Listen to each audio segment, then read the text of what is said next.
Vamos lá, então, sem mais delongas, vamos ao nossa aula de hoje. Primeiramente, boa noite a todos. É uma alegria muito grande, mais uma vez, estar com vocês. Eu sei que aqui nós temos diversos colegas, que um foi trazendo o outro, né, para esse curso. Então, eu peço àqueles que, eu sei que tem alguns que me convencionaram, inclusive, a inscrição do curso, a, a, a aula gravada, tudo bem, tá? Eu tenho, a primeira aula foi gravada, todas serão gravadas, nosso querido Clodoaldo, tá? É um ser magnífico, e sobretudo como pessoa e na informática, está gravando para nós, de modo que eu vou eu consigo fazer um controle aqui, e quem não tiver no mínimo 80%, eu não tenho como certificar, tá? É uma questão protocolar e de justiça também com todos aqueles que assistiram, não é? Todos os nossos encontros. Muito bem. Bem, estou muito feliz hoje, para quem está chegando agora, eu estou no distrito de Entre Rios, né, na colônia Entre Rios. Estamos aqui em Guarapuava, vamos ficar aqui até quarta-feira. Estamos fazendo um shopping aqui para Entre Rios, e um lugar maravilhoso, e eu confesso que hoje eu fui às lágrimas, porque eu pude ver a estátua equestre do Diogo Pinto, conquistador dos Campos de Guarapuava, e pude ver realmente o Guairacá. É uma pena que essa efígie, esse corpo inteiro do Guairacá só tem aqui e no Rio de Janeiro. Eu não sei se ainda tem no Rio de Janeiro, mas é uma pena que Curitiba, né, não tem o Guairacá. Tem aquele embuste do Tindiquera ali tudo bem, respeito, mas nada se compara ao Guairacá, que é, inclusive, um dos temas da nossa aula de hoje. Vamos lá. Bom, pessoal, hoje vamos para o Paraná Espanhol. Então, recapitulando, né?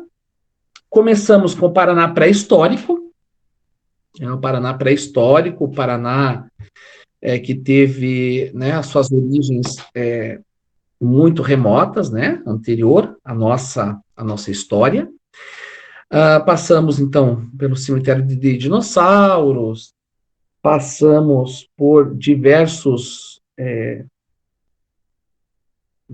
pinturas, diversos sítios, né? E chegamos, então, na história, né? É claro que a maioria de vocês sabe, mas só para a gente poder reforçar o nosso conceito de história, né? O conceito tradicional que o historiador utiliza para falar de história. É muito interessante porque nós entendemos, sobretudo, o que se entende por história a partir do momento em que há escrita. É uma convenção antiga, né?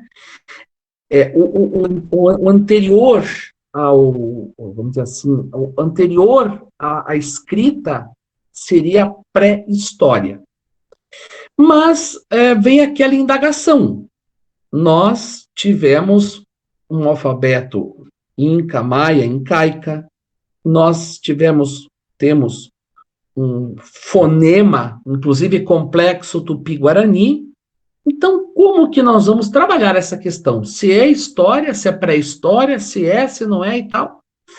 Então, eu sempre digo, pré-história, né, de uma forma muito genérica. Né?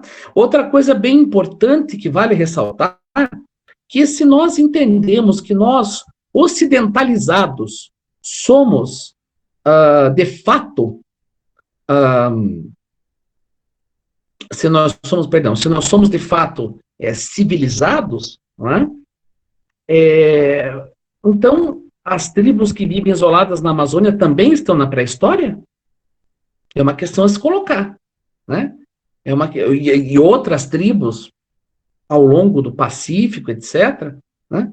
Então, só para a gente poder ter essa dimensão entre pré-história e história, que é uma convenção de teoria da história, né?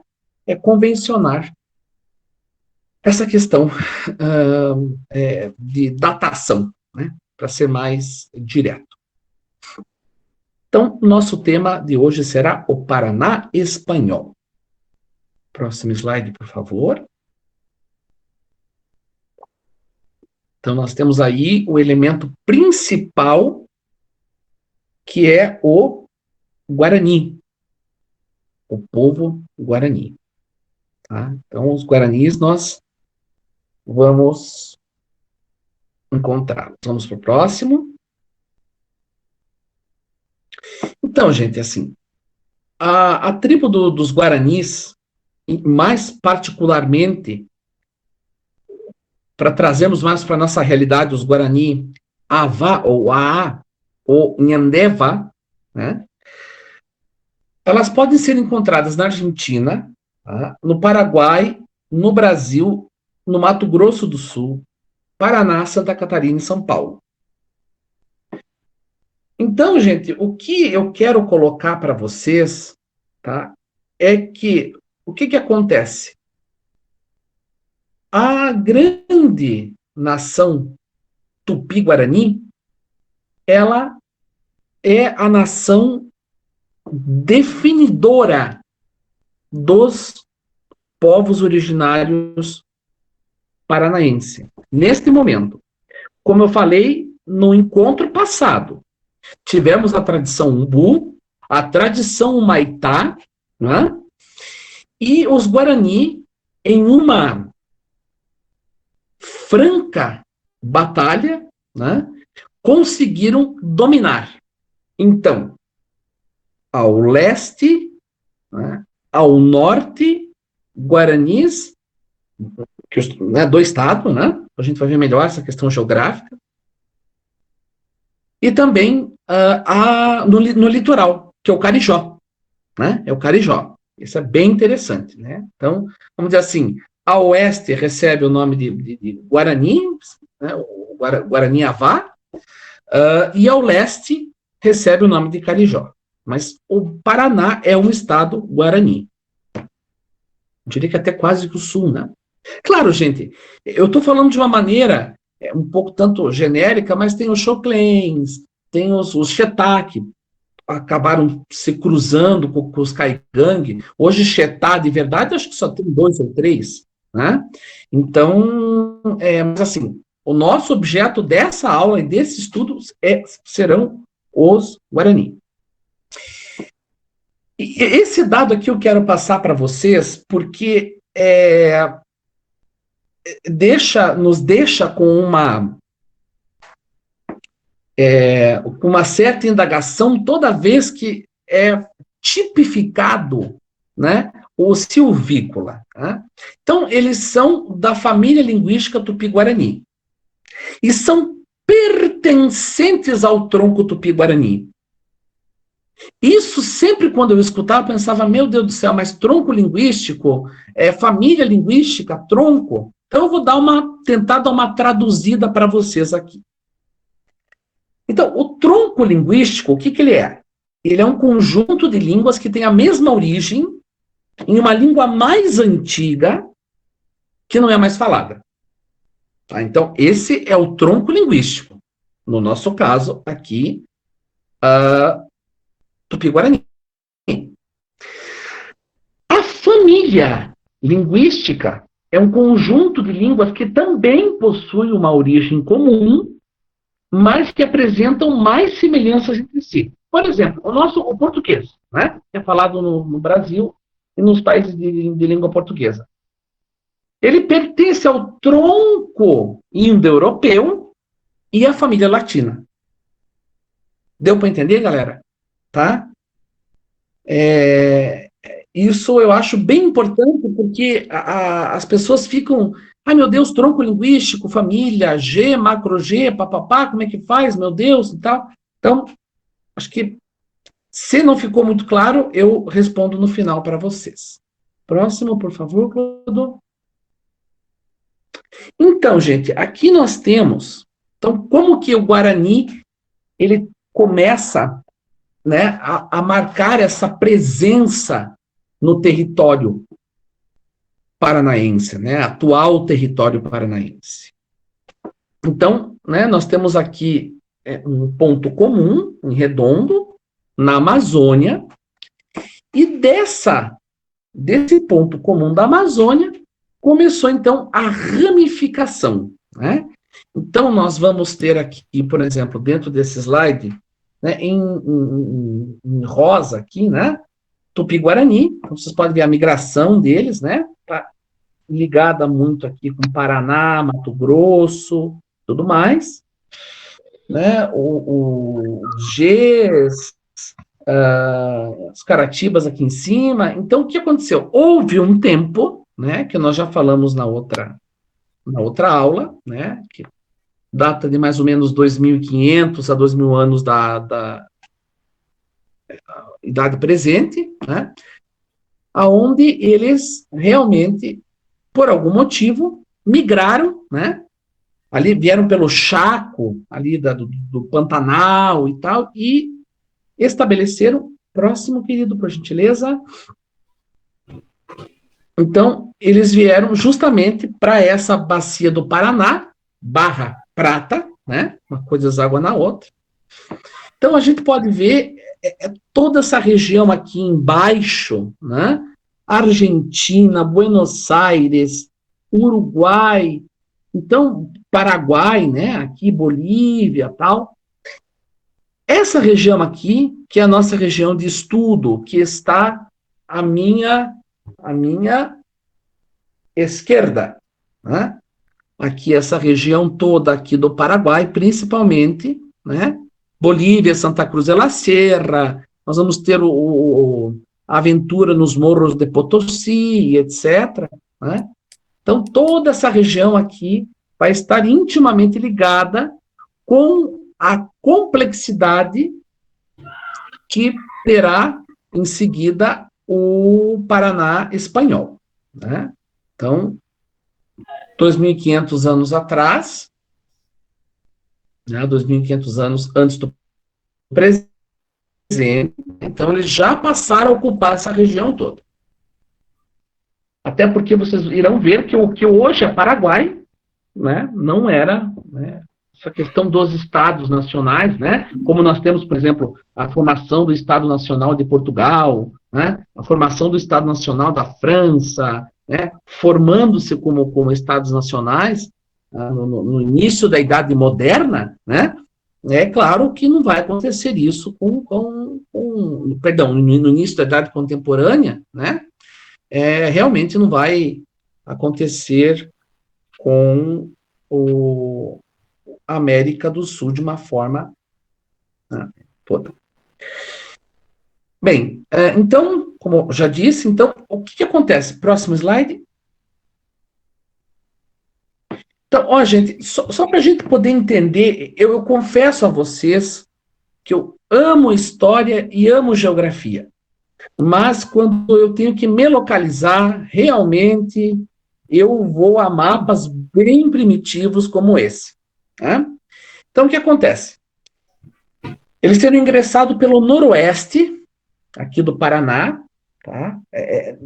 Nesse declive do...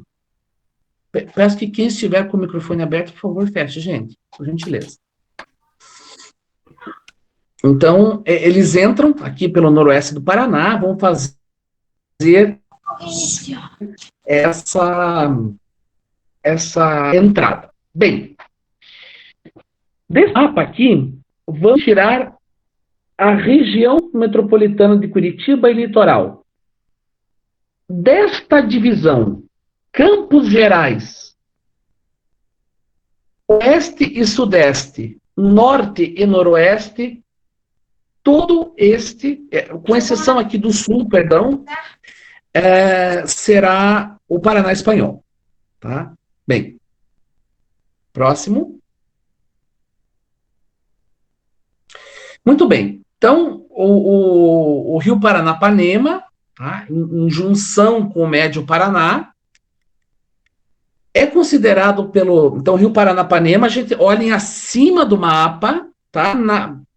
Bem naquele norte e noroeste que eu coloquei ali, Paranapanema, né? Aquela ponte, Ourinhos, hoje, né? Fronteira ali com São Paulo, né? Norte do Paraná com São Paulo.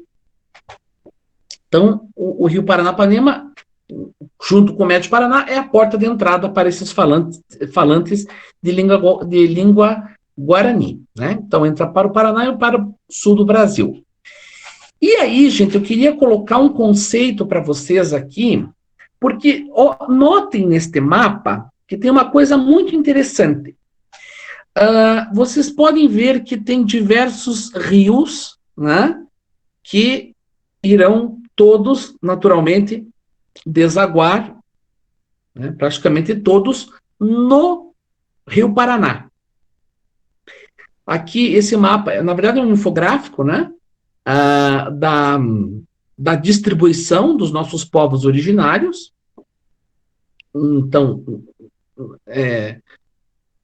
quase que anterior ou contemporâneo à ocupação espanhola. E eu quero passar para vocês um conceito rapidinho chamado de comunidades hidráulicas. O que são as comunidades hidráulicas? Egito, Rio Nilo, né? Enfim, a Mesopotâmia, né? Inclusive, este lugar, este delta, aqui, sobretudo do Paraná espanhol, era chamado, inclusive, de Mesopotâmia brasileira, porque teve essa alcunha justamente por conta, não é, do seu, né, ser banhado por diversos rios, por diversas vertentes. Para ficar mais didático ainda, esses afluentes, então, onde foram as fontes de ocupação, né, uma vez que na comunidade hidráulica, né, por exemplo, a Índia, no Ganges, né, eu tenho, evidentemente, o Ganges primitivo, né, mas, sobretudo, a partir do momento em que eu tenho uma comunidade hidráulica, eu tenho água, eu tenho peixe, eu tenho diversos artefatos, banho, né, que inclusive está sendo... Gente, como está sendo criticado o banho, sendo colocado em questão, hein? Muito, não aguento mais ver notícias sobre banho. Bom, espero o frio voltar. Bem, então essas comunidades hidráulicas foram se estabelecendo e tudo mais, e viviam numa boa.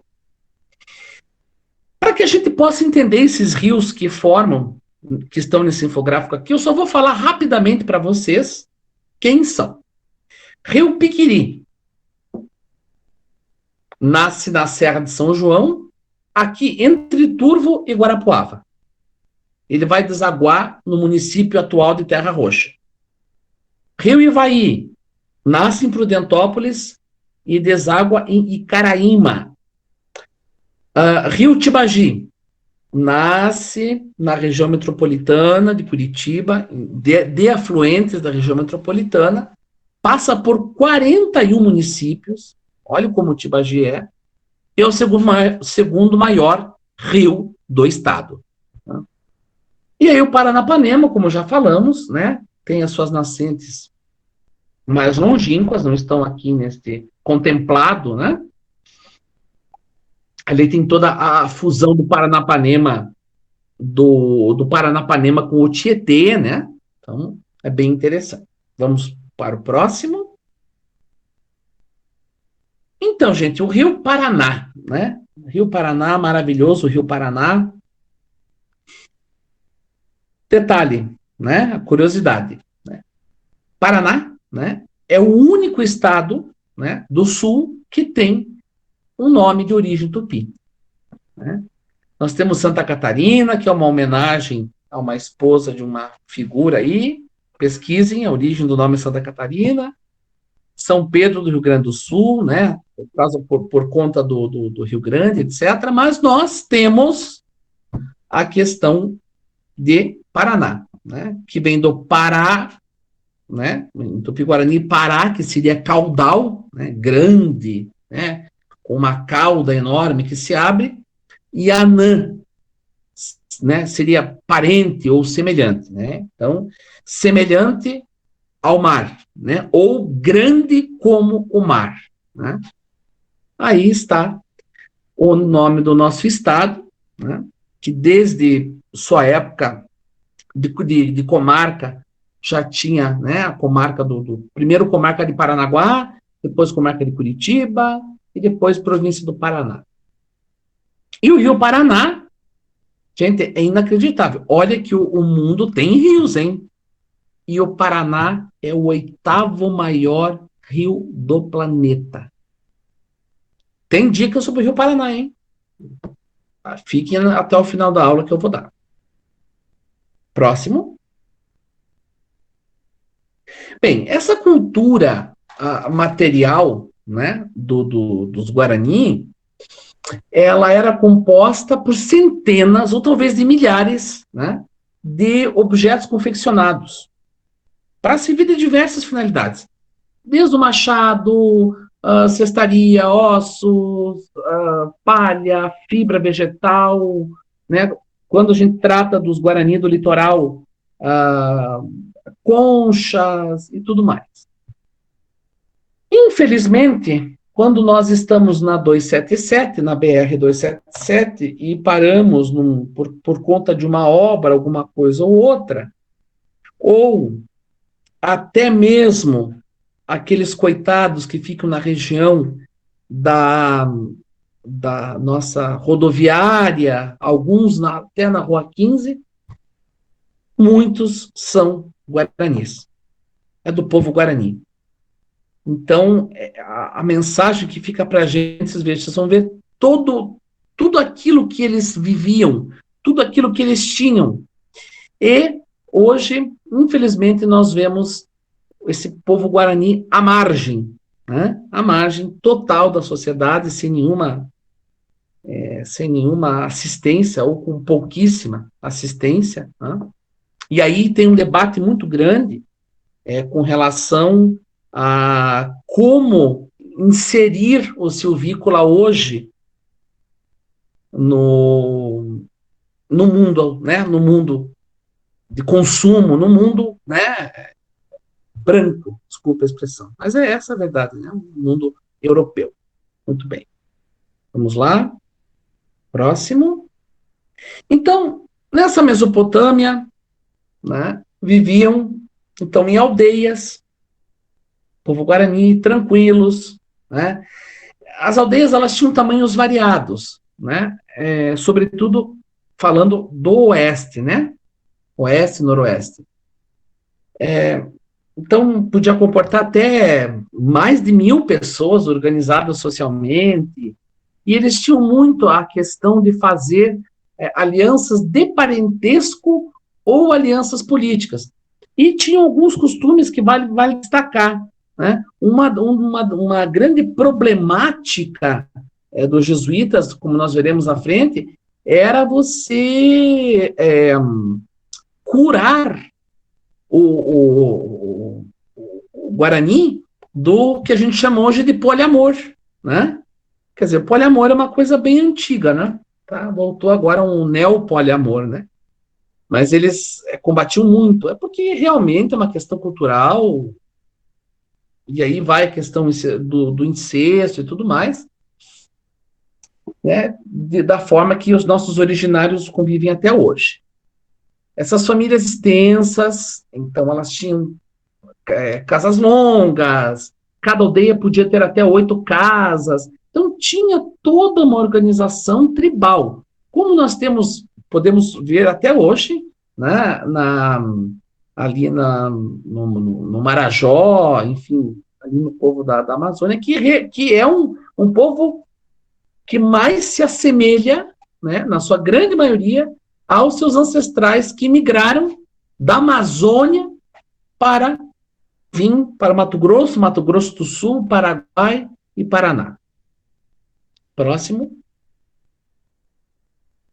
Bem, eis que chega o europeu. Né? O europeu chega, Colombo chega à América, né? E aí, né, vou chover no molhado, mas vou falar, né? Muitos sabem, mas sempre é bom ressaltar com relação ao assinado do Tratado de Tordesilhas, né, em 1494. Com essa assinatura, o Paraná estava quase que na sua totalidade em domínio espanhol. Para Portugal, o seu território começava ou terminava em Laguna, né? Como nós podemos ver aqui, essa linha tênue e imaginária. Depois pesquise melhor, gente, porque é muito conteúdo. Eu quero só deixar um recado a vocês. A partir desta aula, será muito conteúdo. Colocarei conteúdo de apoio, como assim eu fiz na aula passada. Mas eu peço a vocês, ficou com alguma dúvida maior, vamos no privado conversar para sanar as dúvidas que vocês tiverem, tá? Porque é bastante material e muita coisa vai ser passando, senão não há tempo que resista, né? Muito bem. Então, assim, esse Tratado de Tordesilhas, evidentemente, existia toda uma questão na Europa, a favor, inclusive, né, da Corona Castilha, né, da coroa de Castela, né, da Espanha. Havia, sim, um favorecimento, até pela questão do Papa, que estava no poder, mas na prática, então, ficou estabelecido, a partir de 1494, então, esse Tratado de Tordesilhas, onde os portugueses vão ficar comportadinhos durante algum tempo no leste, né? Quando eu falo leste, gente, litoral, Laguna, Rio de Janeiro, né, ali São Paulo, Rio, né, é o Brasil português, né, por excelência, que ainda não tinha se concretizado. Como eu falei, a partir do momento que eu falar para vocês de São Paulo, vide hoje litoral do Paraná, mas que até então era São Paulo, até 1853 éramos São Paulo, né? Então, só para que a gente possa entender. Bem, então, nunca foi respeitado pelos signatários. Próximo. Então, aqui vocês podem ter uma ideia do que o Tratado de Tordesilhas previa, né, para o Paraná. Então, vocês podem ver, né, nós temos o Tratado de Tordesilhas, Paraná espanhol quase que inteiro, né? E aqui, nesta linha demarcatória, nós vamos ter aqui Laguna, né, rumando aqui, e aqui Paranaguá, aí a região ali de São Vicente e tudo mais, para os portugueses. E aí vale destacar uma situação bem interessante, que vale muito a pena. O Brasil, ele teve o processo da divisão... Próximo, por gentileza. Já chegamos lá. Então, assim, o Brasil ele teve a divisão em capitanias hereditárias, né, que a gente ouve lá no colégio e tudo mais.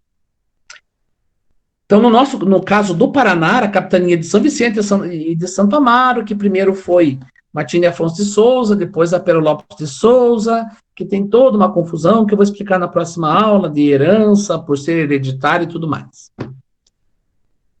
Na América Espanhola, a Espanha, e eu adoro estudar a América Espanhola, eu acho ela muito mais fascinante, né, sob o ponto de vista de conquista do que a América Portuguesa, Na América Portuguesa, o que acontecia? Era dividido em vice-reinos e adelantados, né? Adelantado é uma palavra que naturalmente significa adiantado, né? Se for levar ao pé da letra, né?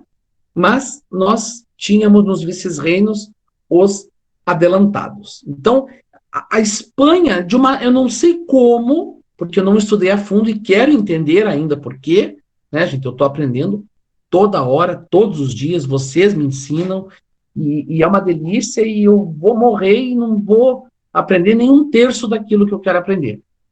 Então, assim, a América Espanhola, ela tinha um sistema de distribuição de terras, um sistema colonial mais efetivo. Não quero dizer, eu não estou dizendo que foi menos sangrento, que foi muito complicado, conturbado e tudo mais, mas teve o seu papel muito mais eficaz. Vamos adiante. Só volta um pouquinho, desculpe. Então, na nossa... Isso, obrigado. No caso do território do Paraná Espanhol, estava para o adelantado de Almagro e para o adelantado de Mendonça, perdão. Depois vejo melhor, Almagro e Mendonça. Então eles eram, vamos dizer assim, os donatários, né? Trazendo para o português, a América Portuguesa. Então, o que acontecia? Eles tinham, a coroa entregava esse território, tá? Dava para os exploradores que tinham que ser espanhóis, e tinha direito vitalício, então é parecido com a capitania hereditária, né? Nesses direitos civis, dava o direito de fundar cidade, evangelizar silvícolas, construir fortalezas, de ter o poder jurídico e militar. Então, no caso do Guairá, né, estava para Pedro Mendonça e Diego de Almagro. Vamos lá? A única condição para entregar, né, para você conseguir ser um adelantado, era entregar para a coroa espanhola 1/5 de toda a produção, e aí vem produção de Potosí e tudo mais.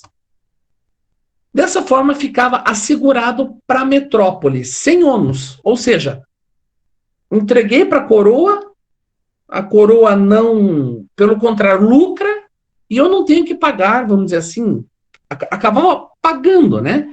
Mas, de uma certa forma, o recurso para eles era uma coisa natural, a legitimação das terras descobertas era completamente tranquila, então, dessa forma, se tornou a questão da América Espanhola, que foi se tornando em vice-reinos.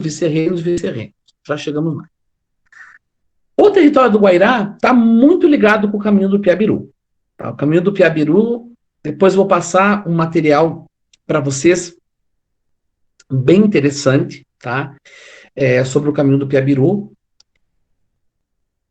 E este caminho aqui, né? Vocês podem ver aqui embaixo, fala Guaíra aqui, né? Saindo aqui de São Vicente e tudo mais.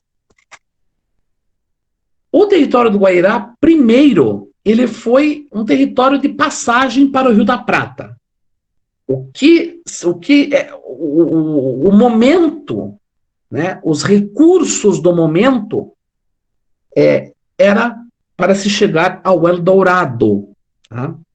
Então, o caminho do Piabiru, que é um caminho todo complexo, né, tem diversas ramificações, mas que passava por um trecho considerável do atual território do Paraná, e vocês verão no vídeo que eu irei mandar para vocês, que o professor Igor Chimins conseguiu, parece-me que resgatar 30 quilômetros do Piabiru. Então, o que acontecia? As pessoas pegavam o Aleixo Garcia, por exemplo, o Dom Alvar Cabeça de Vaca, eles passaram pelo Piabiru, passaram por esse território. Muitos foram trucidados, né? Nós tivemos diversos Aleixos Garcia, nós tivemos diversos Cabeça de Vaca que passaram, foram trucidados, porque aí nós temos mais para baixo os tupinambás, que eram terríveis ali no Rio de Janeiro, os tamoios, né? Então não era fácil você vencer o caminho do Piabiru. Então esse território do Guairá, que está envolvido no Piabiru, era um caminho onde o pessoal só passava. Um dos ramais do Piabiru, eu estou insistindo no Piabiru, gente, porque o Piabiru, ele vai ser uma base para o nosso próximo encontro, e eu já faço o apelo, desde já, para que quem trabalha no trem esteja na próxima aula, porque eu fiz praticamente especial para os guias que trabalham com o trem, para que vocês tenham um estofo maior ao falar dos caminhos que antecederam a estrada de ferro, tá? Fiz com muito carinho para vocês. Muito bem.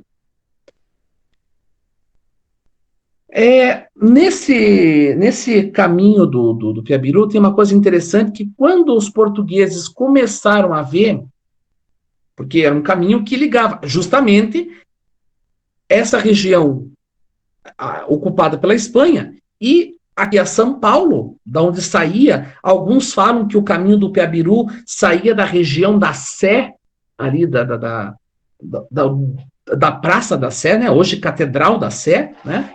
Então eles começaram a ver que, tem espanhol aqui no meio do caminho. Então vamos trancar, porque é uma questão de tempo para que os espanhóis possam vir até os nossos limites, né? Sendo que vocês vão ver depois que isso nunca foi respeitado mesmo. O Piabiru tem algumas derivações, né? Ele vai receber algumas denominações. Então ele recebe o caminho da Montanha do Sol, caminho de São Tomé.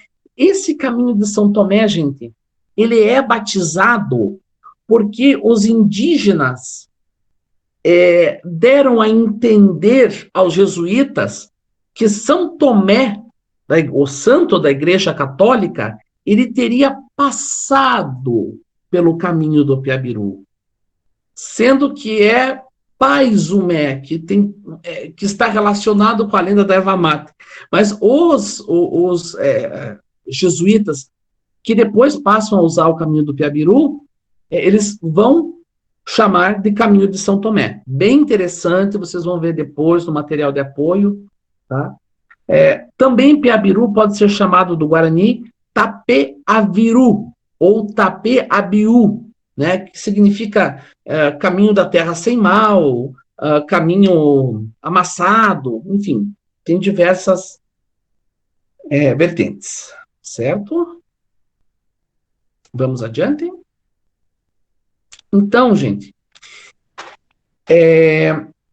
nós temos aqui, então, um mapa, um dos mapas, né, que a gente pode ter uma visão aqui do Brasil espanhol, né? E a gente chama de Brasil espanhol, Paraná espanhol, porque nós iremos ver ao longo dessa aula que não teve outro território que fosse ocupado no Brasil por espanhóis, como foi o Paraná espanhol.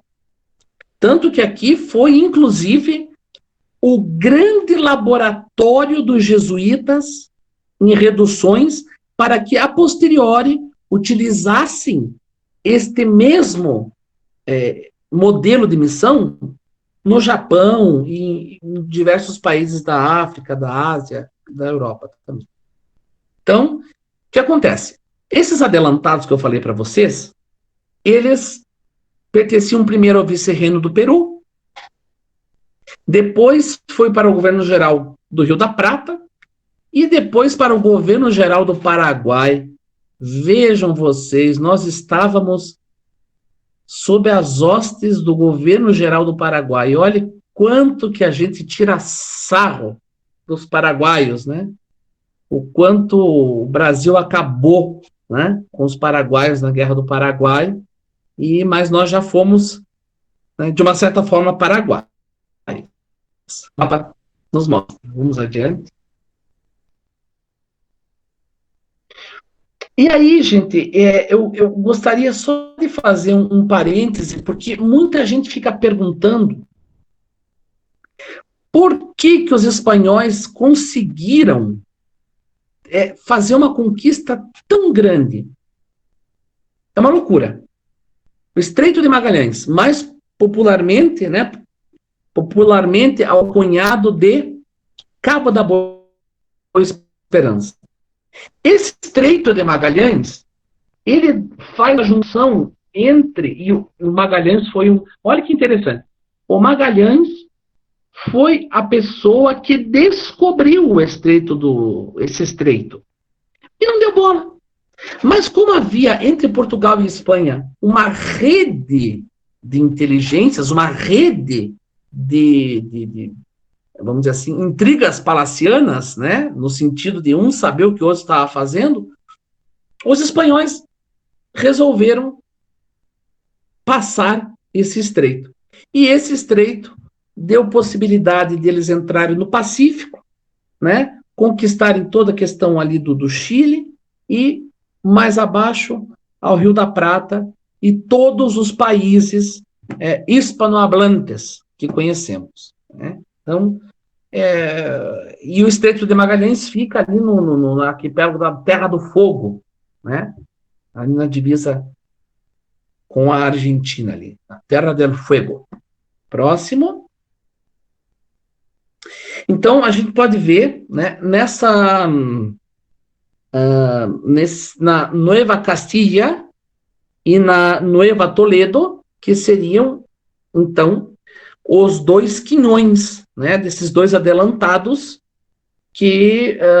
do qual o Paraná espanhol estava inserido, né? Pode ver aqui o território português também diminuto, né? Uma cédula que é bem fiel à época da colonização, né? Então, é bem interessante só para a gente poder entender. Vamos lá? Próximo. E aí nós já chegamos às fundações das cidades, as fundações das cidades hispânicas. A questão da fundação das cidades hispânicas, como nós vemos aqui, né, todas, logo em seguida terá a relação delas, foi justamente pela Espanha, né, estar totalmente convencida da sua posse, né? Então, volto a dizer para vocês, só estava livre o sul, bem interiorizado aqui do Paraná, e o litoral, um pouquinho dos Campos Gerais aqui, né? Então, olhe quanta ocupação que os espanhóis foram fazendo nas cidades, né? Nas cidades espanholas. Então, essas comunidades elas começam a ser fundadas a partir de 1554, né, com o objetivo da colonização da região, né, o que eles chamavam de leste do Rio Paraná, para explorar as riquezas naturais, né? Colônia de exploração, assim como foi o Brasil português, né? Também seria o Brasil espanhol. Aí eu chamo até de Brasil espanhol, né? E, sobretudo, já naquela época, a exploração da erva mate, né, que vai dar em grande quantidade, olha a abrangência que essas cidades possuíam, né? Então, os ervais, numa época que já estava consolidado o nosso tempo, os ervais, eles são interessantes porque eles crescem à sombra do pinheiro ou à sombra de árvores, né? Então, a gente consegue imaginar que nós tínhamos uma vegetação extraordinária, né? E aí volta toda essa questão de você utilizar o, o, o índio, né, como uma mão de obra escrava. Mas já chegamos lá. Vamos adiante? Então, aqui temos um mapa melhor, né? Então, localizado na margem leste do Rio Paraná, né, ali na confluência do Piquiri, Ciudad Real del Guairá, né, ela já foi fundada em 1556. Há uma lenda, né, e eu sempre falo para vocês, se eu ainda não falei, estou falando agora, eu não gosto de lendas. Eu sou uma pessoa que eu não gosto. Lenda urbana, lenda rural, lenda... Não gosto, não gosto. Eu trabalho com fatos, com documentos, com fontes, né? Pode ser até que uma lenda seja verdade, ou seja uma meia-verdade, mas a lenda em si eu não gosto. Diz a lenda que o cacique Guairá pediu uma ajuda porque estava sendo massacrado, ele e sua tribo, o Guaracá, pelos tupiniquins, e teria pedido para os espanhóis uma fortificação. Eu acho isso muito pouco provável, mas só para constar, né? E tudo que nós temos do Paraná espanhol, que é uma coisa bem interessante, é que, segundo o professor Igor Siemens, gente, nós temos 3 autoridades, 2 em especial, mais contemporâneas, que podem ser fontes, 2 autores que são fontes para o Paraná espanhol. O professor Igor Siemens, né, arqueólogo, e a Cláudia Parelha, do Museu Paranaense. São 2 pessoas extraordinárias, vamos aproveitar, eu estou aproveitando o máximo enquanto elas estão vivas ainda, porque é muita coisa que o Museu Paranaense, e isso dou um mérito grande ao Museu Paranaense como instituição, e sobretudo a esses arqueólogos, o professor Loureiro Fernandes, que fez, aí não tanto no Paraná espanhol, mas no Sambaquis, fez um grande trabalho, um trabalho antropológico, né? São esses abnegados paranaenses, que esses sim, na minha opinião, deveriam ganhar a comenda do Pinheiro, enfim. Então, de acordo com o professor Igor Siemens, né, a Ciudad Real del Guairá, ela foi construída sobre uma antiga aldeia indígena do cacique Guairá. Eu também acho, porque tinha toda uma simetria, tinha todo um terreno, né, imagina, você tem ali toda uma delimitação, um terreno quase que feito uma terraplanagem, né? Então é mais fácil de você construir uma cidade, naturalmente. 1554, nós temos a fundação da vila de Ontiveros. Então, olha como antiga, gente, 1554, né? Meio século aí de Brasil e já tinha cidades, né? E quando eu falo cidades, é com uma organização, com uma arquitetura, enfim, extraordinária. Mas a Ciudad Real de Guairá, ela foi fundada em 1556, eu já falei isso? Sim, perdão. E atualmente, né, onde a gente pode... vamos supor, eu quero fazer um roteiro, né? Quero fazer um roteiro que remeta ao Paraná espanhol. Além dos parques que eu vou mostrar, você pode ir no município de Terra Roxa, tá? Em Terra Roxa, ali foi constatado que a Ciudad Real del Guairá estava no município de Terra Roxa. Vila Rica do Espírito Santo, que também foi uma cidade muito importante, hoje está situada na cidade de Fênix. Tá? Então, se vocês quiserem fazer um roteiro, né, do Paraná espanhol, vocês terão museus para levar, terão parques, poderão fazer um roteiro que contemple toda a questão do oeste, como eu já falei para vocês, das rochas ígneas, né, que eram rochas de vulcão. Então dá para fazer expedições aí pelo oeste. Eu estou me apaixonando pelo oeste do Paraná cada dia mais, porque eu já estudei tanto leste, Campos Gerais, embora sejam muito importantes, mas o leste, para mim, tem sido um caso de paixão há algum tempo, né? Próximo. Então, localização do município de Terra Roxa, tá? Bem importante, para vocês verem a antiga Ciudad Real del Guairá. Vamos lá. Então, aqui nós temos uma litografia que mostra, né, o Guarani trabalhando, né? É verdade que o silvícola ele tinha uma forma não capitalista de trabalho, evidente, né? Eram trabalhos divididos entre homens e mulheres, etc. Mas não tinham aquela questão afeita como o europeu foi culturalmente formando, primeiro com o mercantilismo, depois com o capitalismo, né? Então, devido à abundância de recursos naturais em toda essa região que eu mostrei para vocês do Paraná espanhol, então, alicerçados na mão de obra indígena, então tinha agricultura do milho, mandioca, legume, cana-de-açúcar, local quente, né? Banana, frutas cítricas, algumas variedades de uva e tabaco. O tabaco era muito utilizado, inclusive, pelos próprios índios. E também criavam animais, né? Tinha uma pequena pecuária aqui de ovelhas, porcos, e já a introdução do cavalo, né? Introdução do cavalo que vem lá de trás também pelos ibéricos, hispânicos. Os ibéricos, perdão. Próximo.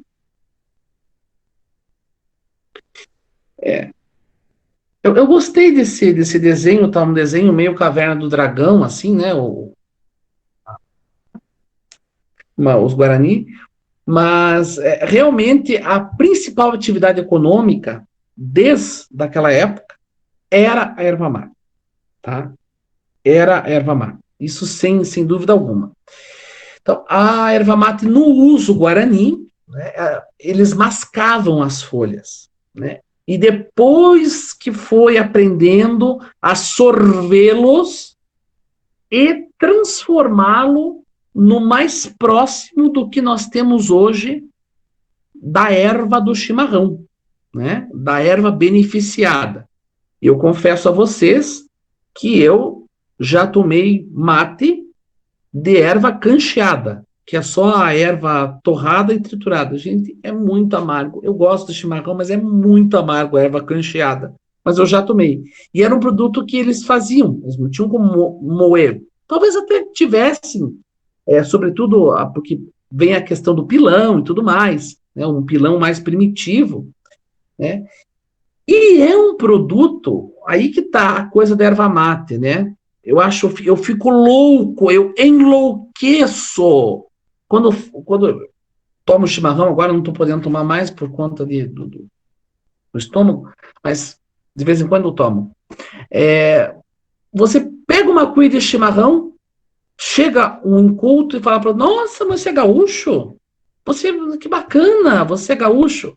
Gente, eu juro, eu respiro, 1, 2, 3, medito, porque ele é a difusão, veja, a erva mate, ela tem a sua origem no Guairá, sim, tá?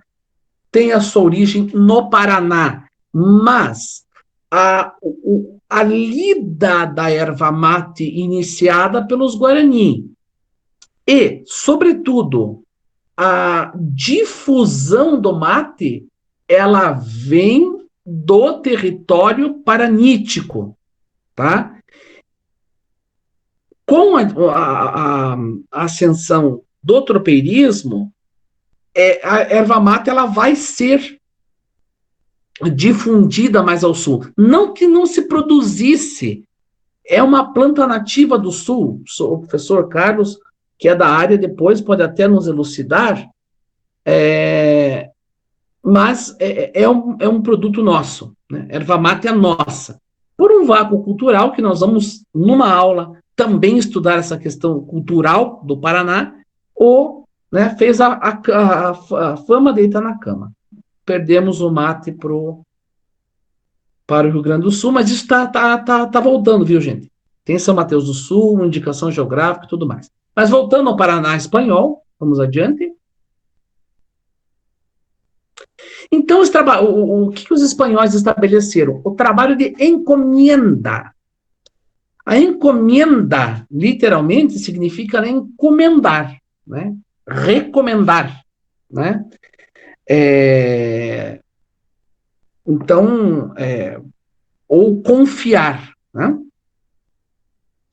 Essa escravização dos Guarani pelos espanhóis, e essa imagem mostra muito bem essa questão do açoite, do trabalho quase que exaustivo, do Guarani trabalhar até morrer, né?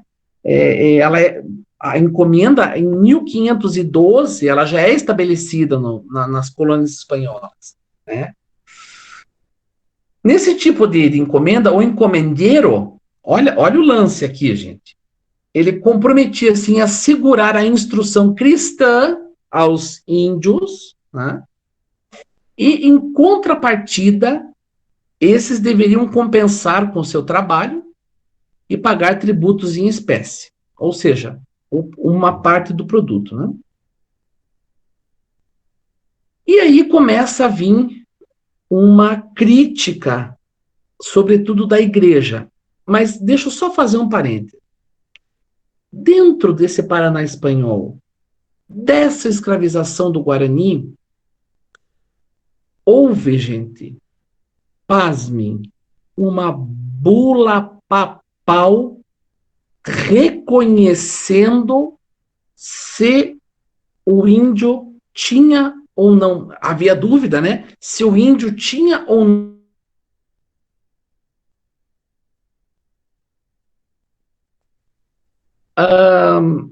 Falou sim, o índio tem alma. Isso aconteceu com o negro também, escravizado. Então, olha o nível. Né? Vamos adiante, isso me deixa realmente. E aí, então, estabelecidas, né? Dando um panorama. Estabelecidas as cidades, estabelecido o sistema de encomenda, né? A escravização do índio, tudo mais, nós vamos ter a figura dos jesuítas. E a figura dos jesuítas no Guairá, ela é extraordinária. Por quê? Porque foi a primeira experiência de reduções. Primeira experiência na América Latina, tá? Acontece no Guairá, com reduções. Então, jesuítas, eles eram conhecidos como os soldados de Jesus. Tá? Eles foram literalmente enviados para a América porque eles estavam, né, importunando o rei da Espanha, porque os jesuítas, eles surgem no contexto das reformas, né, e nesse contexto das contra-reformas, né, de modo que eles queriam levar ao pé da letra, né, a questão do evangelho de Jesus. E aí, né, tanto que eles tinham a questão muito interessante, por exemplo, de na batina ter 33 botões, né, que 33 botões que lembraria a idade de Cristo. Então, eram soldados de Jesus mesmo. Né? E aí eles chegam no Guairá com uma missão, né? E quando a gente fala em redução, gente, realmente o que é? É reduzir. Então, eles pegam o silvícola de uma cidade e nessa cidade, no sopé dessa cidade, faz a redução. E ali você reduz. Você faz toda uma estrutura onde você, dentro daquela redução, você passa a ter uma vida comunal. E isso terão desdobramentos que eu já vou falar para vocês. Então, eles tinham a cruz, né? E a espada também. E não vamos nos enganar. Gente. Óbvio que eles também estavam em nome da coroa espanhola. Né? Então, as reduções, elas também tinham uma conotação, um caráter, não é? de fazer com que também fosse garantido. E aí o que acontece? Eles chegam no Guairá, né, no início do século XVII, e eles retiram esses silvícolas escravizados com com o argumento de que era anticristão e levam para a redução. Tá? Essa redução é uma redução que antecede os Sete Povos das Missões, como eu falei, é a primeira redução, a primeira experiência na América de reduções. Vamos adiante. Então, aqui as reduções fundadas no Guairá. Desculpe, gente, eu não leio slide. Eu acho a coisa mais horrível o professor que fica lendo slide toda hora e passando vídeo toda hora. Pelo amor de Deus. Então, vejam aqui, vou dar um minuto para vocês olharem as reduções fundadas. Né? Então, vocês podem ver que foram 18 anos fazendo a fundação das reduções no Guairá.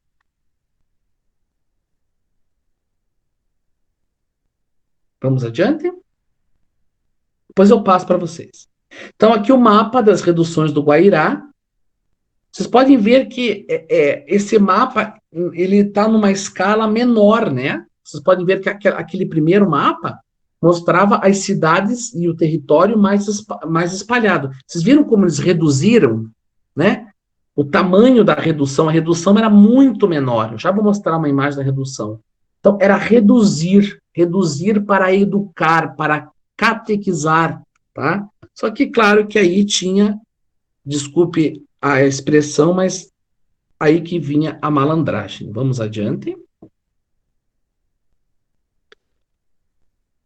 Então, é bem interessante, porque a partir do momento em que eles passam a educar, né? Educar, eles vão europeizando os índios nessas reduções. E aqui eu não posso deixar de falar para vocês, vale a pena vocês darem uma gulgada nesses dois nomes, Bartolomeu Las Casas, que era um dominicano, e o Gil de Sepúlveda. Os dois religiosos. O Gil de Sepúlveda, ele tinha toda uma legitimação através de fé de ofício católica que era legítima a escravização e se não escravização, a catequese dos índios. O Las Casas, não. O Las Casas, inclusive, é considerado até apóstolo dos índios, né? Que ele faz a antítese. E o Las Casas, ele viveu até 1566, mas ele vai, inclusive, publicar um livro, tá? Denunciando e falando que não deveria ser feito isso. Né? Então, aqui uma imagem da redução, uma imagem até um pouco romântica, né? Disso tudo. Então, nessas reduções, eles ensinavam o catecismo, né? Música, carpintaria, escultura, e aí é bem interessante porque há um entrelaçamento de culturas, né? Eles vão passar, por exemplo, escultura. Eles faziam escultura, mas lembrando da sua mítica, entendeu? Lembrando dos seus, do tipo de iconografia que eles tinham, dito pagãos, né? Então, é bem interessante quando você vai ver o que restou disso, né? É uma troca bem interessante. Vamos adiante? Então, aqui tem, né, mais uma iconografia do jesuíta, né? Sempre com a batina preta, muito simples, né? Como é o nosso Papa, né? E aí é bem interessante, porque nós teremos a, esse desdobramento. Olha que interessante, gente. Esse desdobramento das reduções. Vamos passar adiante, acho que tem acho não. Ó, esse era o modelo da redução. Então, pode ver que era esse modelo menor, né? Vamos imaginar que este modelo era uma cidade, né? Com um pátio, com uma capela, com um sino, né? E este ato do jesuíta no Paraná Espanhol, ele reverberou na Europa. E todos os pensadores que estiveram ligados a isso, eles falavam que era uma experiência comunal, né, das reduções. Então despertou o interesse de Montesquieu, Bacon, Voltaire, né, que chegaram a chamar, um certo autor chama de República Comunista Cristã dos Guaranis. República Cristã Comunista dos Guaranis, onde ele vai falar dessa experiência, né? Tendo como base o cristianismo, né? Operando na igualdade comunal, tribal, aquela coisa toda, né? E alguns também na Europa falavam que essa experiência no Guairá ela estaria sendo posta, né, à utopia de Thomas More, tá? Depois coloque lá, Utopias de Thomas More. Né? E as ideias propostas também por Tommaso de Campanella, né? Que todos pensavam nessa coisa de um socialismo utópico, né? Enfim. E até mesmo chegar a comparar essa experiência com as ideias postas, né, na República de Platão. Vamos lá? Bom, aí surge o Padre Montoya, né, Antônio Ruiz Montoya. O Padre Montoya, ele chega no Guairá em 1622, quando ele vai se tornar, superior dos jesuítas, né? E ele funda 11 novas reduções. Então ele tem um projeto. O Ruiz, ele é natural, ele é peruano, né? Natural de Lima. E ele vai liderar, inclusive, em 1629, quando o Guairá vai ser trucidado pelos paulistas, depois denominados bandeirantes, né? Uma fuga de 12 mil guaranis pela província, que vão se perder, 4 mil vão morrer nas 7 quedas, enfim. Mas ele é uma figura muito interessante, e a conquista espiritual hecha por los religiosos de la Compañía de Jesús en las provincias del Paraguay, Panamá, Uruguai e Tape, é um livro que eu coloquei, inclusive, se não me engano, o PDF dele, para vocês que queiram estudar, porque ele faz um relato minucioso, tá, do Paraná espanhol e da condição de reduções, da condição de escravidão dos indígenas. Então, o Padre Montoya é um símbolo para nós ao falarmos de Paraná espanhol. Vamos lá? Bom, perdão, gente. Então, os paulistas, né? Tem uma montagem mal feita aqui, mas. Então, nós temos os paulistas versus jesuítas, né? Ali, no ano de 1611, os paulistas falaram: não dá, nós precisamos começar a conquistar o interior. Porque, como diz aquele primeiro historiador do país, nos 2 primeiros séculos do Brasil, os portugueses ou os lusos brasileiros se arrastavam como caranguejos, né, na costa do país, né? Não havia essa questão de penetração, não é? Adiante. E de mais a mais, eles queriam mão de obra escrava. Gente, a mão de obra do índio, tá? Aonde também era muito legitimada, já estava acontecendo no Brasil português, né? Então, a partir de 1611, eles começam a fazer essa investida no Guairá, eles vão agir violentamente, vão destruir as reduções. Quem consegue bater em retirada vai para o interior do Paraguai, vai para o interior da Argentina, né? Depois de destribalizados, e aí fez uma coisa terrível, porque tal qual foram feitos com os africanos, quando eram capturados na costa da África, eles também, se eles viam que tinha um vínculo, os portugueses pegavam, arrancavam das reduções, com muita violência, colocavam fogo e tiravam das suas famílias, separavam, levavam um para cada canto, né? Vale destacar que aqui já começa a questão muito grande da mineração, né? A mineração em Paranaguá, a mineração em São Paulo, né? Ainda não é descoberto, quer dizer, já tinha sido, mas não tinha sido anunciado ali a questão do Goiás, do Mato Grosso, né? Das Minas Gerais.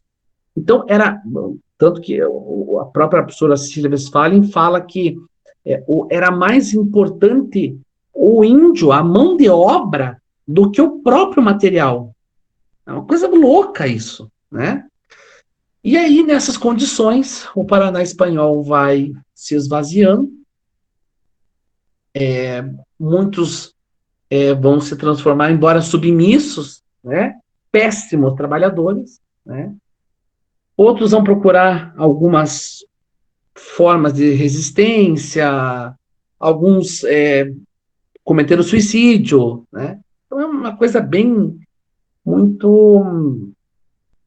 Foi com violência mesmo. Não que não tenha havido violência na América Espanhola, mas eles conseguiram, evidentemente, trucidar. Lembrando também que dentro dessas reduções, não era só levantar às 6 horas da manhã, cantar, tocar flauta, cantar, fazer missa e tal, porque os jesuítas, sobretudo, também trabalhavam com a questão da erva mate, né, já explorando-as e comercializando. Então, assim, da cidade, da encomenda para a redução, não vai mudar muita coisa. Porém, eles vão ser mais brandos e etc. Né? E aí, próximo, Clodo, por favor. Esse mapa é um mapa muito interessante porque ele vai mostrar aqui essas expedições, como que foi acontecendo o influxo, né, dos paulistas. Então, você vê que eles vão justamente vir aqui do leste, né? Então, nós temos aqui o Francisco Bueno, primeiro, depois o Fernão Dias Paz, o Raposo Tavares, né? O Manuel Preto, né? Que tem um tronco que veio formar o Paraná tradicional. Então, esse mapa mostra toda a movimentação de paulista entrando e matando do jeito que dava, indo e, infelizmente, acabando, né? Nesse momento, né, em 1640, por aí, podemos falar 1656, mais ou menos, esvazia-se. Né? Fica um grande vazio. Né? Porque não tinha realmente condições. E aí tem uma coisa bem interessante, que muitos espanhóis que estavam nessas cidades do Paraná espanhol, quando viu que a coisa pegou, que os portugueses conseguiram adentrar o Guairá e fazer com que esse território fosse na marra português, eles passam para o outro lado. Então terão muitos espanhóis que irão passar para o lado paulista, para o lado português, né? Até com uma aliança de sobrevivência e tudo mais. Próximo. Nós temos esse quadro maravilhoso, essa tela da década de 80 do Euro Brandão, né? Euro Brandão foi o egrégio, não é egrégio que fala para reitor, desculpe, foi reitor da PUC, né? Ministro da Educação, e fez essa emblemática obra, né? Onde mostra, magnífico, obrigado, professor, foi o magnífico reitor da PUC, né? E ele fez essa obra muito interessante, até com uma certa perspectiva, que é bem o estilo do Euro Brandão, né, que chama-se O Grande Êxodo. Tá? Para quem quiser ver essa tela, se você quer fazer um guiamento que fale de Paraná espanhol, sem sair de Curitiba, vai para o Museu Paranaense. O Museu Paranaense tem essa tela e tem demais objetos que foram encontrados no Guairá. Tá? Objetos de cerâmica e tudo mais, vale a pena. Então, quer fazer um roteiro diferente? Vamos falar sobre Paraná espanhol? Vamos. Ah, mas eu não quero ir até o oeste, fica muito caro ir até o oeste. Não tem problema. Vai no Museu Paranaense que vocês vão ter uma ação educativa extraordinária. Próximo. Aqui mostra também a, esta epopeia que foi essa retirada, não é? Dos bandeirantes, né? Os guaranis, eles são, né? Aí que surge o guarani missioneiro, porque daí ele vai para a região de Misiones, né? O índio guerreiro, o índio velho, é uma coisa que a gente usa muito no sul, né? O xiru, né? Que é esse guarani que vai resistir com o bandeirante, que vai fazer o máximo, né? Embora seja uma tela um tanto quanto romântica, porque, né, eles tinham armas de fogo, nem tantas, mas tinham condição e um poder muito grande, inclusive de um exército que eles já tinham adquirido de silvícolas, né? Então, também é uma imagem bem emblemática. Próximo. Bem, e hoje, né, passado algum tempo, né, passado alguns séculos, esse território é um território do Guairá que ele vai esvaziar, e além de esvaziar, tem uma questão muito interessante que ele vai ser objeto do Tratado das Missões, então vai ficar uma área bem despovoada, né? E lá no primeiro, na marcha para o oeste do Getúlio Vargas, né? Eu coloquei essa região integrada de desenvolvimento do Extremo-Oeste, todos os municípios, né, que fazem parte, embora, claro, que não seja só o Oeste, mas só para vocês terem uma ideia do que o Paraná espanhol hoje para nós significa. Né? Inclusive, eu estou montando roteiros fantásticos em Cascavel. Nossa, tem tanta coisa para fazer aqui na região do Oeste, gente, meu Deus do céu. Só eu aqui em Entre Rios já estou ficando maluco. Mas aqui na região, para vocês verem como tem, né, todo esse toque. Né? E aí o que é interessante? Houve uma migração muito grande na marcha para o oeste, nesse território antigo do Paraná espanhol, de gaúchos, que tem uma influência muito grande do espanhol. Ou seja, é um território que realmente parece que estava predestinado, né, a ter pessoas espanhóis ou afetos à Espanha. Vamos adiante?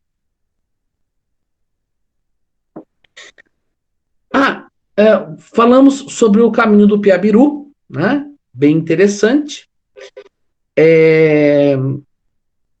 Tem um trecho do caminho do Piabiru no município de Campina da Lagoa, no interior, tá? Onde está aqui asseverado para vocês, onde o professor Igor Chimens consegue, então, abrir 30 quilômetros do caminho do Piabiru. Então, queremos fazer uma caminhada nos caminhos originários. vai lá para o interior de Campina da Lagoa, aqui no Paraná. Vocês vão encontrar inclusive tem várias caminhadas que são feitas, né, nesse trecho que foi arqueologicamente achado, né, como sendo o caminho do Piabiru.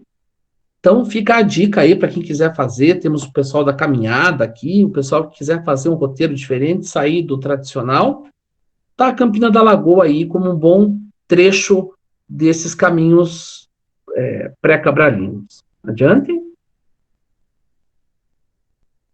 E aí nós temos, onde que eu consigo conhecer tudo isso? Eco Museu de Itaipu. Gente, é um lugar maravilhoso. O Eco Museu de Itaipu é fantástico. Tem toda essa questão do Paraná espanhol, das escavações que foram feitas. É um lugar maravilhoso. Próximo.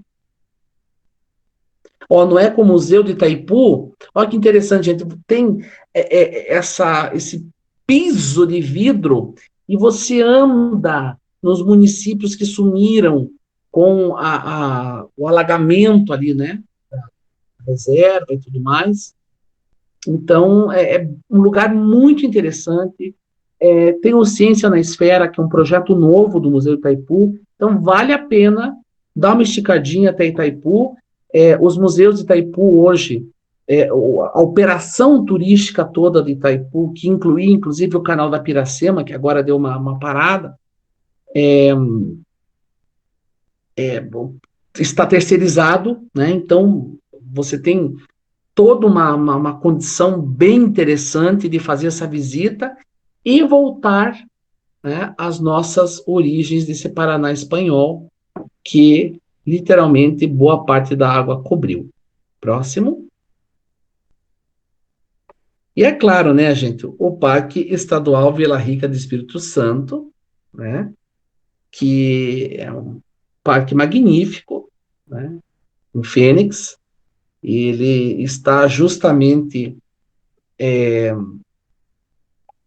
dentro da onde foi uma cidade espanhola, então tem resquícios verdadeiros, né, verdadeiros de uma cidade colonial espanhola, né, porque a gente tem o patrimônio edificado português, né, aqui no litoral e Campos Gerais. Ali a gente consegue o resquício do patrimônio. Não só isso, como você consegue ter uma ideia da fauna e flora do Paraná espanhol. Então, fica a dica: Parque Estadual Vila Rica do Espírito Santo, né? Del Espírito Santo, tá? Outro que é bem interessante, próximo. Aqui tem uma maquete. Quero agradecer a Leti, que ajudou nessa pesquisa também. Elisaveta, muito obrigado. Você tem uma das maquetes, são várias, mas essa é uma delas que consta lá, como seria a estrutura base, né, com base na arqueologia, de uma cidade colonial do Paraná espanhol. Próximo. Pela Rica do Espírito Santo, né? Aí tem toda uma questão de visitas guiadas. É maravilhoso, maravilhoso. Você realmente entra no tempo mesmo, né? Vamos adiante. Parque Nacional de Ilha Grande. Gente, esse Parque Nacional de Ilha Grande é muito, muito, muito, muito legal. Por quê?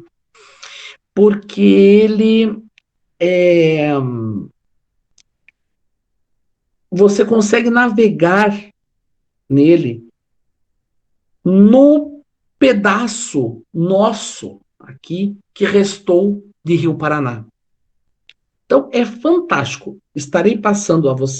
Passarei a vocês também um vídeo sobre o Parque de Ilha Grande. O Parque Nacional de Ilha Grande tem prainhas artificiais. É um lugar fantástico, dá para fazer canoagem, andar de pedalinho. Você consegue, tá, fazer com que o teu cliente, com que o teu aluno consiga ter toda uma visão de fauna e flora, tá? Então ele vai ficar ali perto de Itaipu, naturalmente, ali naquela redondeza toda, né? Ali da barragem, né? Mas eu vou passar para vocês aqui os links do Parque de Ilha Grande. Né? Parque Nacional de Ilha Grande, ele é nacional, então quer dizer, pega o bioma, inclusive, do Pantanal, tem um pouco de ambiente, tem mais de um bioma dentro do parque, tá? Parque de Ilha Grande. Muita gente não conhece e é um baita produto para você vender para o teu visitante, para o teu turista, né?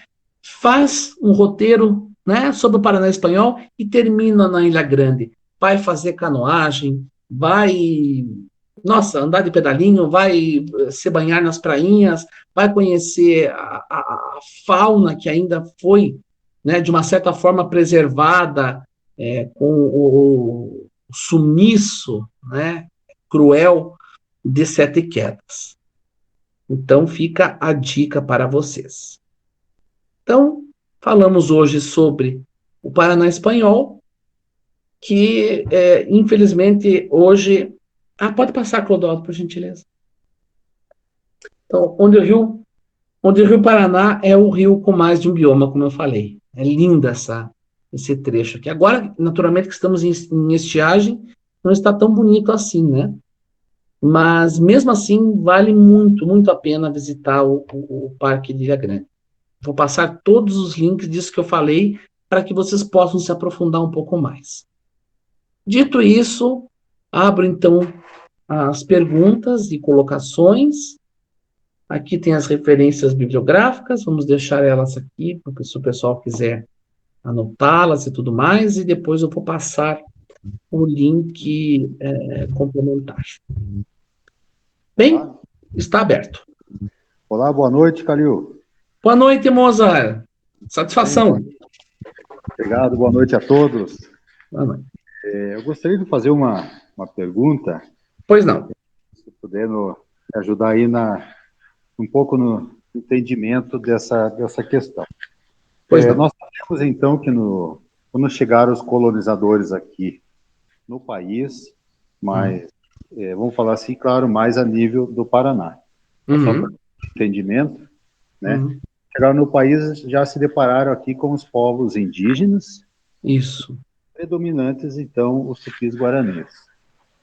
Sim. E eu observo que e aí eu ouvi falar, um tempo atrás, um comentário assim, meio por cima, que por pouco o Brasil não adotou a língua guarani a ser falada no lugar do idioma português, né? Seria o idioma brasileiro, né? Exato. E aí eu queria que você falasse um pouquinho, comentasse sobre isso, se possível, e depois, se tiver até me passar algumas referências, porque nós temos muitos nomes, né, que são utilizados ainda de origem indígena, como o próprio nome Curitiba, né, Itaipu, o Rio Iguaçu, e parece também, parece que você adivinhou, porque eu vou passar para vocês um link só sobre topônimos paranaenses. Então, Parece que você adivinhou. Pensadinho, que legal. Não, maravilha, só porque é uma coisa que realmente sempre me interessou e eu queria aprofundar um pouquinho mais sobre isso. Não, nesse link que eu vou passar de filologia, é bem interessante. Daqui a pouco eu vou colocar no grupo, tá? Vai te dar uma esclarecida bem boa. Tá bom, querido. Tá, já. Tá Vamos bom. aguardar, então. Obrigado, Moza. Obrigado pela tua intervenção. Um abraço. Um abraço. Por favor, gente. Está aberto. Boa noite. Posso falar um pouquinho? Mas, claro, professor, por favor. Eu queria, em primeiro lugar, agradecer aí ao Calil pela ótima aula. Né? Foi muito esclarecedor, muito bom. Adorei. Obrigado. E eu tenho duas coisas aqui. Uma pergunta mesmo, que eu fiquei assim, refletindo, né? Até quando a gente pode considerar, né, que o Paraná espanhol existiu? Porque depois de certo momento ele deixou de existir por conta exatamente, possivelmente, da influência paulista, dos bandeirantes, né? E aí, nesse contexto, é o outro comentário. Então, essa é uma primeira dúvida, mas aí o comentário vem na sequência, porque eu estudo bastante os bandeirantes, os paulistas, porque eu tenho raízes também neles, eu acho que muitos de nós, né? Sim. E eles, segundo consta, né, assim, pelo que eu li, era uma mescla, né? Não eram portugueses originais também, era uma mescla de brasileiros, ou mulatos, mestiços, etc. Os portugueses que Exato. exploraram, com os índios mesmo. Então, os bandeirantes eram parcialmente indígenas também, o ameríndios, ou sulvícolas, Sim, como que nem era? sapato, nem sapato usavam, né? Pois é, então essa pergunta ali mais ou menos engata nessa observação que eu fiz, Sim. mas Que é até a quando origem a do gente pode caipira, né? considerar? É a origem do caipira. Pois é, exato. Então até É, quando mais ou menos que, digamos, o Paraná certo. espanhol existiu? Dali um ponto não existiu mais, porque aí tomaram conta, digamos, os Sim, bandeirantes portugueses e assim. eu diria para você assim, vamos colocar para arrebentar 1700 e 1660, tá? Porque Tá. aí começa a ter a desbaratinar bem e tal, né? Mas é claro, essa questão territorial, ela vai ter um desdobramento com o Tratado das Missões, com a questão Brasil-Argentina, com a questão de Palmas. É um território, vamos dizer assim, entre aspas, maldito, né? Ele passa para o Brasil com o Barão do Rio Branco, né? Então, sempre um Estado em litígio, sempre a marcha para o oeste. Aí, na década de 30, 40, 50, aí tem a revolta dos poceiros do sudoeste, né? É um território bem belicoso, né? A parte, né, oeste, sudoeste, né? A norte e noroeste ali, ela vai se estabelecer muito bem a partir do momento em que nós teremos os mineiros, os paulistas, né, como o próprio professor nos asseverou com relação aos orientais, né, que chegam, mas essa região do Paraná Espanhol, grande parte dela, ela só vai ser brasileira mesmo no limiar do século XIX e no início do século XX. Gente, por favor, Ok, obrigado. muito obrigado, professor. Gente, não fiquem com dúvidas, por favor. A dúvida de um pode ser a dúvida de muitos. Quem pergunta, vou repetir o que eu já disse. Quem pergunta é ignorante por alguns segundos. Quem nunca pergunta vai ser ignorante sempre. Então, por favor, dúvidas ou pelo chat ou manda, por favor. Eu sei que a partir dessa aula vai começar um conteúdo mais maçante, um conteúdo que exige mais bibliografia, filmografia. Lembrando, um filme que muita gente assistiu, mas acho que nunca ligou a história ao fato que é o filme A Missão, tá? Esse filme A Missão fala, sobretudo, ele coloca o Montoya, tá? Então, coloquem lá no Google A Missão. É um filme que no começo ele é um pouco chato e tal, um pouco romantizado, mas acho que o Spielberg, se não me engano, que dirige. É um filme bem de uma produção, não é produção nossa, e foi filmado na região de Foz do Iguaçu. Bem interessante esse filme. A Missão tem disponível no YouTube, tá? Para falar dessa questão de Guarani e tudo mais.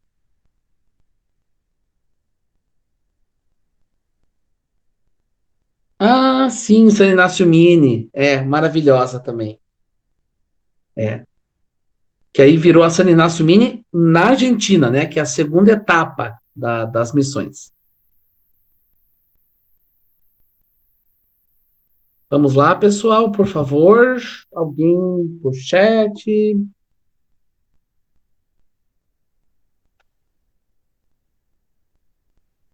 Alguém ficou com alguma dúvida?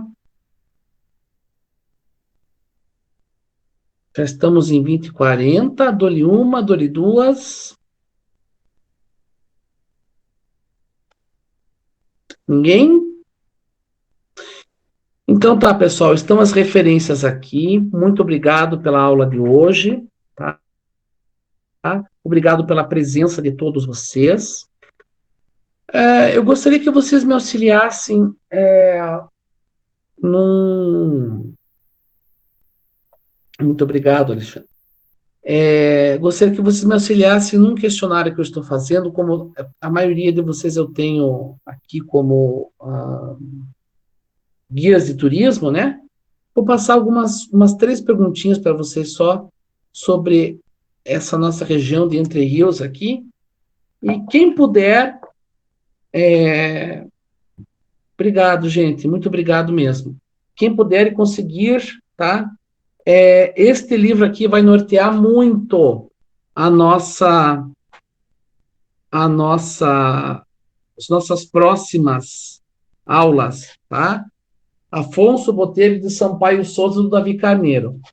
É um livro meu, um dos livros meus que eu quero levar para o meu sarcófago, porque ele é maravilhoso para a gente poder entender a abertura dos caminhos do qual nós falaremos. Quem trabalha com trem, por favor, assista a próxima aula que eu fiz especial para vocês.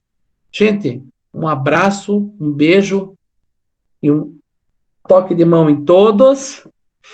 E até a próxima aula, tá? Vou passar para vocês as referências e vai ser muito legal. Qualquer coisa, estou aqui. Beijo e abraço e até a próxima. Tchau, gente!